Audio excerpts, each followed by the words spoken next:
Hi guys, ഇന്ന് നമ്മൾ ചെയ്യാൻ ഉദ്ദേശിക്കുന്നത് വെച്ച് കഴിഞ്ഞാൽ നമ്മുടെ മെയിൻ വീലിലെ SMDB അതിൻ്റെ കേബിൾ ടെർമിനേഷനും കാര്യങ്ങളൊക്കെയാണ് നമ്മളിവിടെ ചെയ്യുന്നത്. അപ്പോൾ ഇതിൽ കാണിച്ചിരിക്കുന്നത് 600 ആംപിയറിൻ്റെ MCCB ആണ്. അതിൻ്റെ ഇൻകമർ നമ്മുടെ കേബിൾ സൈസ് എന്ന് പറയുന്നത് 2 റൺ × 150 mm കേബിളാണ്. അപ്പോൾ ഇതിൽ നിന്ന് ഔട്ട് ഗോയിങ് ഇപ്പോൾ ഇതാണ് ക്രിമ്പിങ് ടൂൾ യൂസ് ചെയ്തിട്ട്, അതായത് ഹൈഡ്രോളിക് ക്രിമ്പിങ് ടൂളാണ്. അപ്പോൾ അത് വെച്ചിട്ടാണ് നമ്മുടെ കേബിളിലപ്പോൾ എന്ത് ചെയ്യുന്നതെന്ന് വെച്ചാൽ ക്രിമ്പ് ചെയ്യുന്നത്. അപ്പോൾ ഇതിന് ശേഷം നമ്മൾ എന്ത് ചെയ്യുമെന്ന് വെച്ച് കഴിഞ്ഞാൽ ഹീറ്റ് സ്ട്രിങ് ഇട്ടിട്ട് എന്ത് ചെയ്യുന്ന ഹീറ്റ് ചെയ്യും. അപ്പോൾ ഇങ്ങനെ ചെയ്ത് കഴിഞ്ഞാൽ അത്യാവശ്യം നല്ല നീറ്റും കാര്യങ്ങളൊക്കെ ആയിരിക്കും, അതുപോലെ കൂടുതൽ പ്രൊട്ടക്ഷനാണ്.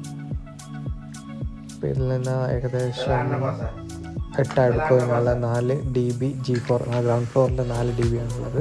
അപ്പോൾ അതിൽ 4 dB ഫീഡ് ചെയ്യുന്നുണ്ട്. അതുപോലെ ഫസ്റ്റ് ഫ്ലോറിൽ 5 dB ആണ് ടോട്ടലുള്ളത്. 5 dB ഇതിൽ നിന്നാണ് ഫീഡ് ചെയ്യുന്നത്.